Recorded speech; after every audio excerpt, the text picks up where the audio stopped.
നമ്മൾ എല്ലാവരും ഉപയോഗിക്കുന്ന ഒരു ഉപകരണമാണ് കണ്ണാടികൾ. നമുക്ക് നമ്മളെ തന്നെ സ്വയം നിരീക്ഷിക്കാനുള്ള ഒരു ഉപകരണം എന്ന രീതിയിലാണ് കണ്ണാടികൾക്ക് രൂപം നൽകിയത്. ഇവ കാണാൻ നിസ്സാരമെങ്കിലും ഇവയ്ക്ക് പിന്നിൽ ഒരു കഥയുണ്ട്.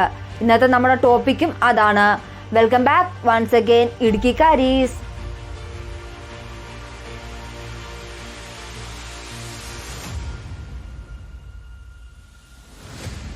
BC 4000 വരെ പഴക്കമുള്ള കണ്ണാടികളിൽ മിനുക്കിയതും ഓബ്സിഡിയൻ കൊണ്ട് നിർമ്മിച്ചതുമായ ഒരു പ്രതിഫലന ഉപരിതലമുണ്ട്.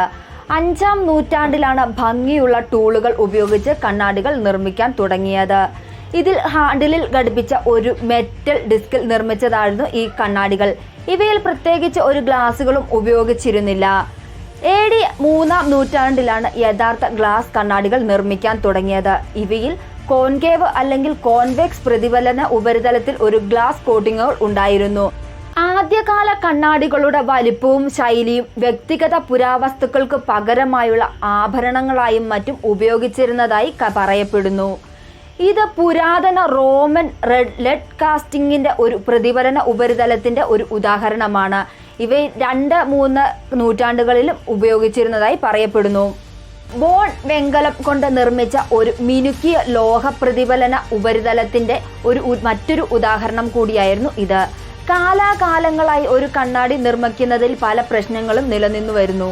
നിറം ഇല്ലാത്തതും നിറം മങ്ങാത്തതുമായ ഒരു ഗ്ലാസ് സൃഷ്ടിക്കുകയും അതിൽ നേർത്തതും പരന്നതുമായ ഒരു പാളികൾ ഉണ്ടാക്കി ഉരുക്കി വെച്ചിരിക്കുന്ന ലോഹം യാതൊരു കേടുപാടുകളും കൂടാതെ ആ ഗ്ലാസിൽ പ്രയോഗിക്കുക എന്നതായിരുന്നു ആദ്യത്തെ ബുദ്ധിമുട്ടുകൾ.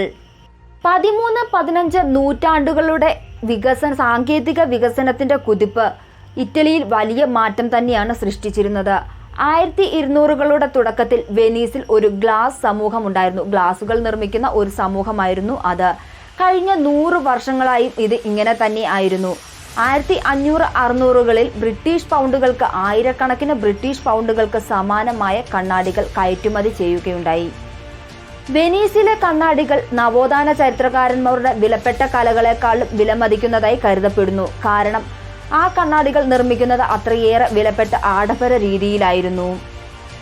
വെനീസിലെ വ്യവസായികൾ അവരുടെ സാങ്കേതിക വിദ്യകളെ ഒരു കച്ചവട രഹസ്യമായി കണ്ടിരുന്നു. പക്ഷേ വിദേശ രാജ്യങ്ങളുമായുള്ള അവരുടെ കച്ചവട മത്സരത്തിൽ യൂറോപ്യൻ നഗരങ്ങളിൽ നിന്നുമുള്ള സാംസ്കാരിക നഗരങ്ങളിൽ നിന്നുമുള്ള ഗ്ലാസ് ബ്ലോവർമാരുടെ സാങ്കേതിക ശേഷി ഉയർത്തി. അതോടെ ഉന്നതർക്ക് അല്ലെങ്കിൽ സമ്പന്നരായവർക്ക് മാത്രമേ കണ്ണാടി വാങ്ങിക്കാൻ കഴിയൂ എന്ന ഒരു നിലയും വന്നു. യൂറോപ്യൻ ചരിത്രത്തിലെ ഈ ബൂർഷ്വ കണ്ണാടി ഉപയോഗത്തിന് ഒരു കാരണമുണ്ടായിരുന്നു. 1689 ലൂയി 14 ഉത്തരവിനാലാണ് ഫ്രാൻസിൽ കണ്ണാടികൾ എത്തിയിരുന്നത്. സൈനിക പ്രചാരണത്തിന് ഒരുപാട് പൈസ ചെലവാക്കേണ്ടി വന്നു. അങ്ങനെ സമ്പന്നരായ ആളുകളുടെ ആഭരണങ്ങളും സമ്പത്തും വിലയേറിയ ഇന്റീരിയറുകളും എല്ലാം നഷ്ടമായപ്പോൾ അതിനൊരു പകരക്കാരനാകാൻ ഈ കണ്ണാടിക്ക് സാധിച്ചു. ഫർണിച്ചറുകൾ, വാൾ ഹാങ്ങിങ്, മറ്റ് അലങ്കാരങ്ങൾക്കുള്ള വേദികളായി കണ്ണാടികൾ മാറുകയും സമ്പന്നരായ ആളുകൾ അവരുടെ വീടുകൾ എടുത്തു കാണിക്കാൻ വേണ്ടി കണ്ണാടി ജനാലകൾ, വാതിലുകൾ, മറ്റ് ബൾബുകൾ എന്നിവയെല്ലാം ഉപയോഗിക്കാനും തുടങ്ങി.